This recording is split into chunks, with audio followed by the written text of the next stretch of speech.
Hello there guys, welcome back to Shadowrun Dragonfall. We were catching up with our crew last time. We've got some of Glory's tragic backstory, and Blitz told us about the guys who are trying to kill him. They sent him some thumbs, I think, in the post. So that was the thing. In the meantime, we checked our emails, we talked to Glory, we're going to talk to Eiger next, and then Amsel. Oh, and Dietrich probably as well. Eiger offers you a shallow nod. Slick. Any thoughts on the last run, Eiger? Metal Gear. I'm not gonna lie, Slick. This one's gonna stick with me for a while. What they did to that troll was sick. This is probably gonna surprise you, but I'm happy that the Mark 6 is dead. Yeah, Herr Schmidt was pissed, and sure, our reputation got dinged. Neither of those are good things, but I'll take them over being a part of what they were gonna do to that troll any day. Walking out of a run with a clean conscience is a rare pleasure. Save it while you can. Do you trust me, Eiger? She pauses for a moment, considering. Finally, she nods. Yeah, I do. You've earned that much. I haven't always agreed with your decisions, Slick, but you've proven your competence. It's only fair for me to acknowledge it. Tell me what happened to your team. This again? Why do you even care, Slick?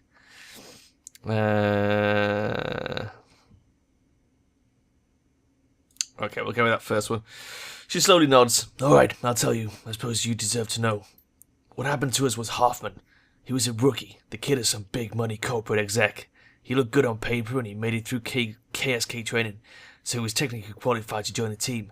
But he was way too green to fit in with ours. Still, he wanted to be a hero, and his family had chosen clout to get him an assignment of his choosing. Oh, had enough clout, sorry. His family had enough clout to get him an assignment of his choosing.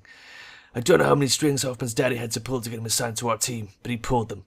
Hoffman became our ninth squad mate, despite Metzger's objections. Anyway, flash forward a few weeks. We were closing in on one of the Russian mob's major trafficking operations.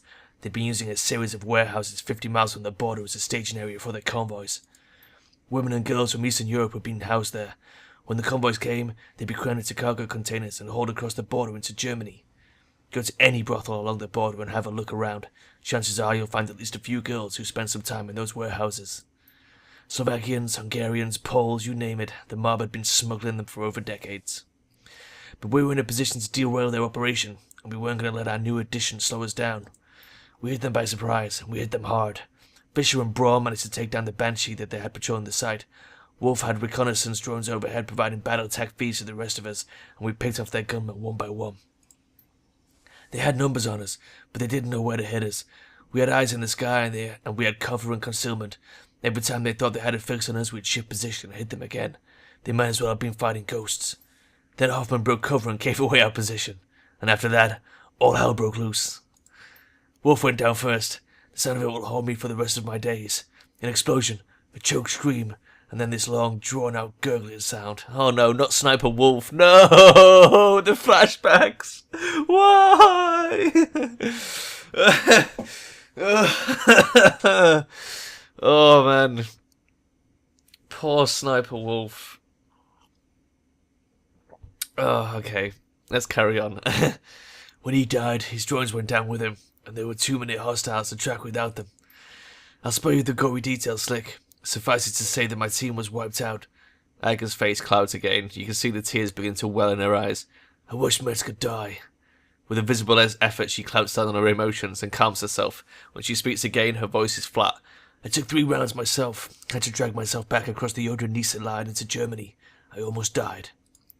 So that's the story. My KSK career died with the rest of the team. Our mission was illegal after all. Off the books. There was no going back for me, so I wound up here. She looks you in the eye. Her tone is impassive. Did that tell you everything you wanted to know, fearless leader? He's satisfied now. Yeah, cheers, Eiger. So tell me, what's your takeaway from my tale of woe? I figure that you've got to have one. Oh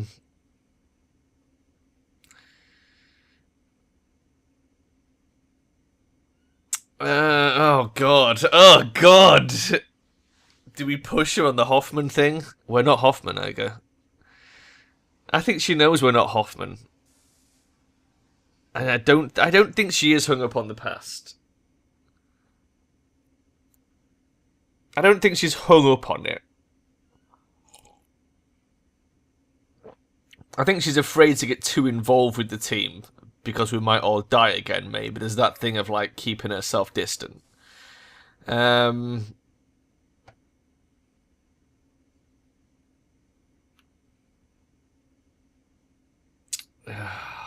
don't know. I really don't know. I don't know why, for some reason, when I play single-player games like this, I agonise over these decisions. I bet there's no fucking difference, like, to how it all turns out, but I want Eiger to respect me. I mean, she did sort of jump on me immediately. I guess she thought maybe I was the Hoffman, but I wasn't, okay. Let's go for the past thing. You hung up on the past, Eiger. She pauses to consider. Interesting, and probably fair, at least in part. But you don't need to worry about my continued survival. I'll get along just fine in the shadows or anywhere else. Yeah, see, I knew that was the case. It's just that was the best option available.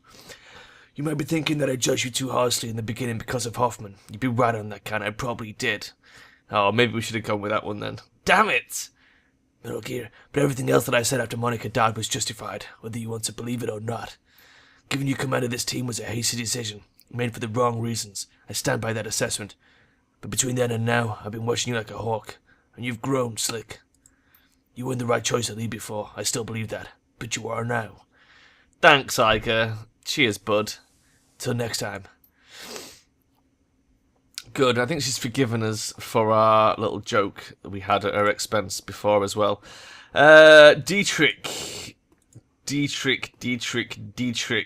What's crackulating, Dietrich? Dietrich greets you with his familiar wry smile. Slick, what's new? I'm curious, Dietrich. Why did you switch from fronting a band to running the shadows? Let's ask about the run first, actually. Any thoughts about the last run? There was nothing about that run that didn't disgust me. What they did to that troll. He shudders. It wasn't right, boss, on any level.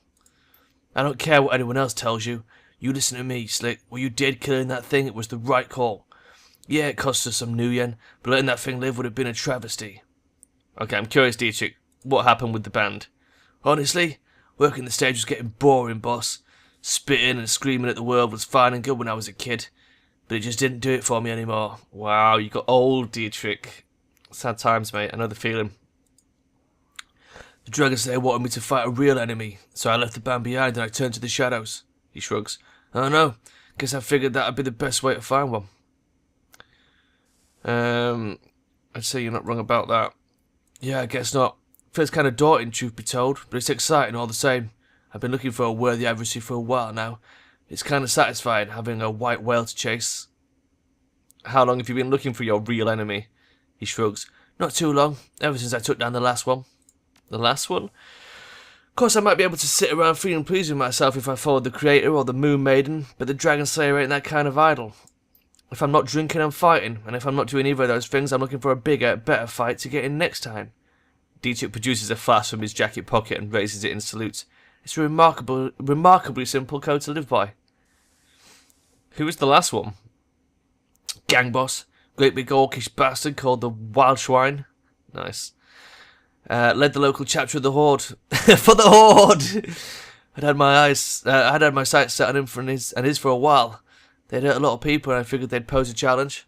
I wasn't wrong about that, but I took him out in the end. When does the pattern end, Dietrich? Well, boss, the way I figure it, and then when I pick a fight I can't win. He smiles sadly. Might be this one, might be the next. He'll be hard to top a great dragon. But that's the way the Dragon Slayer wants it. And who am I to refuse him? Well, he is called the Dragon Slayer after all, so I guess, you know, dragons. Abruptly, he turns away.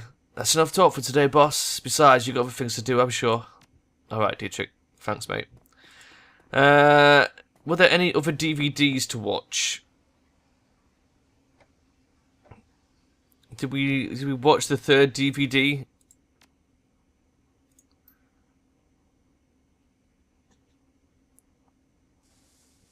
Oh. I don't think we've watched these, so let's watch these.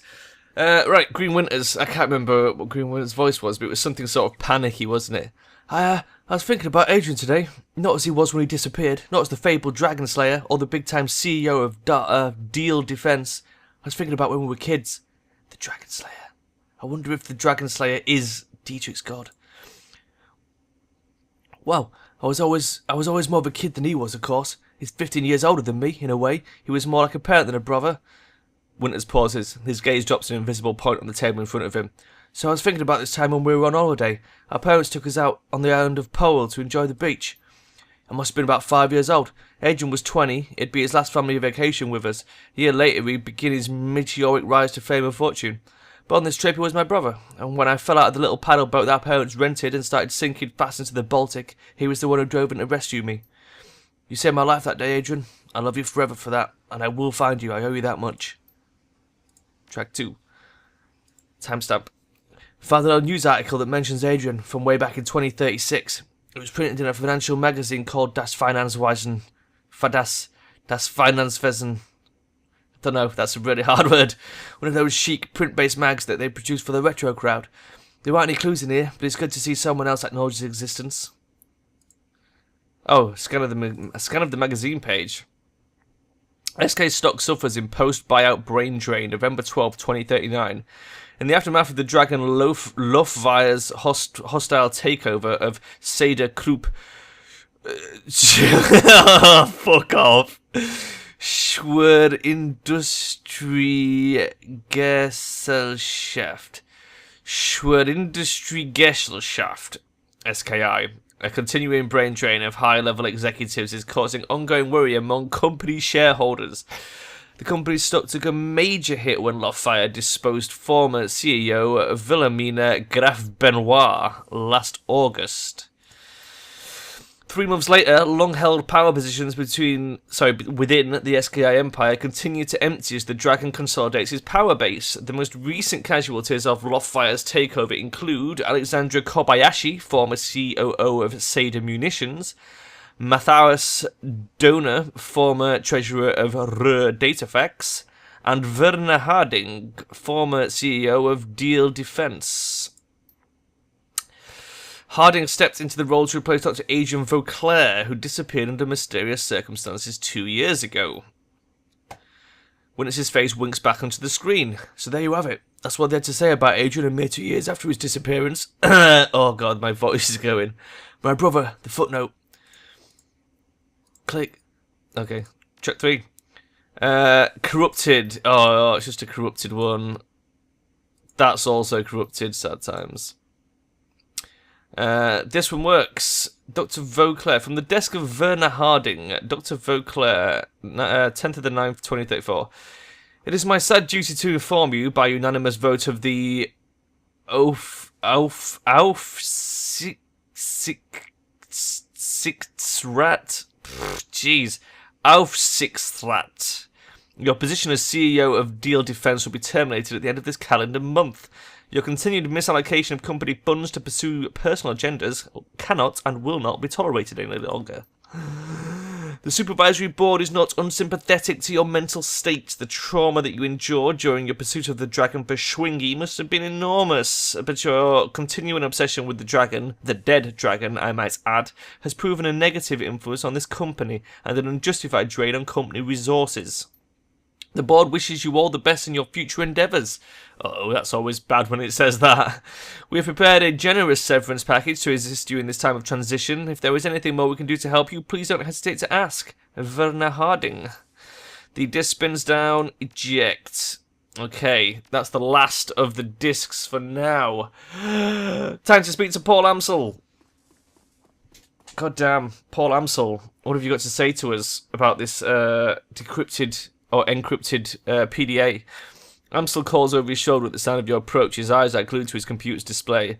Slick, Frau Mueller should be on her way, but before you go to the meeting site, I have news. He glances at you and his words trail off. Upon seeing the expression on your face, Amsel's voice becomes grave. It can wait. Tell me what has happened. Bad news, my friend. Somebody's hunting us. They set up an ambush on the U-Bahn line. I still don't trust Amsel. What if he's a bad guy? He's just got that sort of fucking face, hasn't he? His fucking poker face. Amsel pauses, then gives a curt nod. Truth be told, I've been expecting something like that. Something like this might happen. I'm just glad you made it out alive. One of the attackers dropped this. Amsel takes the PDA from you and examines it. Yes, I should be able to extract some information from this. Give me a moment. He plugs the PDA into his computer and goes to work. A few moments later, he lets out a grunt of dismay.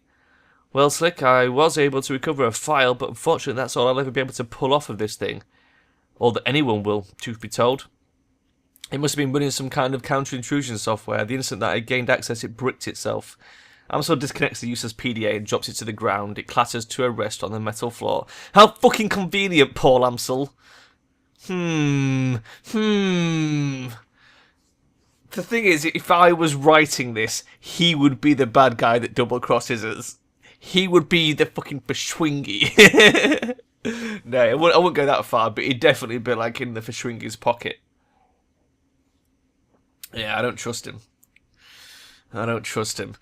Amsel, oh yeah, done that. What did you manage to pull off? 105, nice job. Okay, what did you manage to pull off, Paul? A comm file. The audio is all here, but it looks like we've only got video from one side of the conversation. Let's see what we have. He opens the file and a nightmarishly familiar face appears on the screen. Oh, it's him, Audran.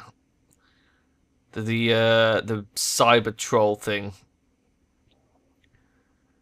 Berkmeyer, the voice bleats out from Amsel's speakers, filling the room. Audran here. What's your status? Click. Backmeyer's image is garbled, but his voice sounds young and eager. Target's acquired, sir. You were right. We spotted him on the U-Bahn, just like you said. Probably on his way to a job. Ah, okay, I see. As per your instructions, we're going to try and take him out on his way back. He'll be more vulnerable that way. Hopefully injured and low on ammo too, but only time will tell. Good man. Proceed as instructed. Will do. Cosman is rigging up an ambush spot now. We'll try to make it quick.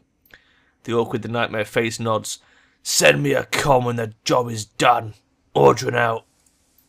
The image on the image on the computer screen dies. Amsel turns to face you. Well, our scarred friend makes an appearance. Slick, I suspect that Green Winter's predictions are coming true. I believe that Verschwingy is behind this. No shit, son. Under Amsel's patient exterior, you can feel the worry that's eating at him. Be on your guard, you and the rest of your team. You made it through this attack relatively unscathed, but next time you might not be so lucky. Yeah, that's true. At least they're gonna fucking come after us again. And now we have a name. Audran. That's not all we have. As I was saying when you first walked in, I've been productive as well. I was able to uncover some new evidence in your absence, and coincidentally enough, the evidence pertains to our scarred friend. You might recall that I said I'd dig into Audran's skin grafts. Well, I did, and that search has finally borne fruit. One of my contracts outside of Berlin handles the paperwork for private hospitals all over Germany. It's a dull, boring job, but it does have its perks. Amsel pulls open a file on his computer. A medical chart opens up on the screen. As it turns out, our scarred friend's skin grafts were performed at a legitimate hospital after all. Speaking of which, we need to go talk to that fucking doctor. I forgot about that. We'll do that. We don't know enough about biotech to read the charts, unfortunately. That's a shame. Oh. What do they say? You're gonna have to put it in idiot terms for me, Amsel. I don't know anything about biotech, sorry, mate. Well, they're rather light in identifying information. Our friend's name is listed as Max Musterman, the local equivalent of John Doe. But they do... I wonder if is that really a thing? Any Germans out there? Is that your John Doe, Max Musterman? Interesting. But they do cover his injuries in great detail. Audran's injuries were extensive. He had 2 broken ribs and a shattered pelvis, and he had sustained third-degree burns over 60% of his body. Sounds like he got dragoned, son. Most damningly of all, he was suffering from acute radiation poisoning. His body had absorbed over 5,000 millisieverts of ionizing radiation, a lethal dose without treatment. The information dries up at this point. We know that he was God, I'm developed a stutter. We know that he was treated and discharged, but what happened afterwards remains a mystery. He pauses for a moment, studying your reaction. Your thoughts? Hold nothing back. I'd like to hear everything that comes to mind. Yeah, well, the burns sound like dragonfire. Yeah, that's exactly what I'm thinking. The hospital couldn't ID Audran. Either somebody was covering his tracks or he was living completely off the grid. That's also good. The radiation poisoning out in the socks makes sense. I don't know. I'm going to start with those burns sound like dragonfire. I don't think that Audrun is working for the Firewing. I believe that he is serving her. On Green Winter's second DVD, he mentions that there is a cult within the Socks that worships the Firewing, the Disciples of the Cleaning Fire. I believe that Audrun belongs to this cult. What difference would that make? In my experience, the Zealot is unlikely to shed his allegiance to his goddess, even if that loyalty comes at personal cost. So it is possible that Audrun is a dragon cultist. It seems to fit with much of the other information that we've uncovered. Did any of the red flags jump out at you? Yeah, the Socks. Agreed, 5,000, excuse me, 5,000 millisieverts is a lot of exposure. Short of basking in the glow of an unshielded reactor, I don't know how it absorbed that much ionizing radiation without spending time in the Socks. Yeah. Alright, so Audrun was heavily irradiated, most likely from spending time in the Socks. What else does this tell you? And the hospital couldn't ID him. Yeah. So is it from a dragon cult who live in the Socks? Indeed, if Audrun were a denizen of the Socks, a glowpunk, his lack of identified information would make sense. Amsel adjusts his glasses. It's a working theory at any rate. So to sum up, Audrun has probably spent time in the Socks. It's possible that he's even lived there as a member of Fishwinky's dragon cult, and he is after you. Amsel pauses for a moment before continuing. In my mind, all of this reinforces one fact. We need to find Vauclair, and we need to do it fast. The hell with that, I'm going to find Audrun and take him down. Okay, why specifically Vauclair first? The Firewing's men just made an attempt on your life, Slick. It is clear that from the message we just saw that Audrun sent them out looking for you. Given enough time, they'll do it again, and next time they might be more successful. We must act before that happens, but before we venture back to the Half-Elf Manor, we need to find Vauclair. Okay, so we need to find Alice's fee. Agreed. There's a buzzing sound from Paul's wrist. He lifts his hand to look at his PDA, and as luck would have it, Frau Mueller has arrived. Best of luck at the meeting, Slick. Remember, this is urgent. We need that money. I'm on it. Except I'm not on it, Paul. Because I'm actually going to take a detour, go check out the hospital. We've got so many side quests, man. We've got to do this thing with Blitz. I feel like that's something we need to be doing. I feel like side quests are the most fun parts. So we'll meet with Dr. Escabel. We'll take the U-Bahn to Drogen Keeper, which I'm guessing is the Blitz thing. Meet with Frau Mueller. We need to do that. And we've got that scotch. I don't know what that scotch is about. If anyone knows what the scotch is for, do tell. Because I get the feeling we're probably going to need to use that like in a very specific manner. So yeah. Right, well, we're out of time, so I'm not going to go out into the thing and start doing everything now, but next episode, over to Escabel first, see what he wants to do, choose between that and the Drogen Keeper mission, probably do both of those before we talk to Frau Mueller, and then carry on from there. But for now, I'm going to save it here, guys, and I will see you next time. Bye-bye.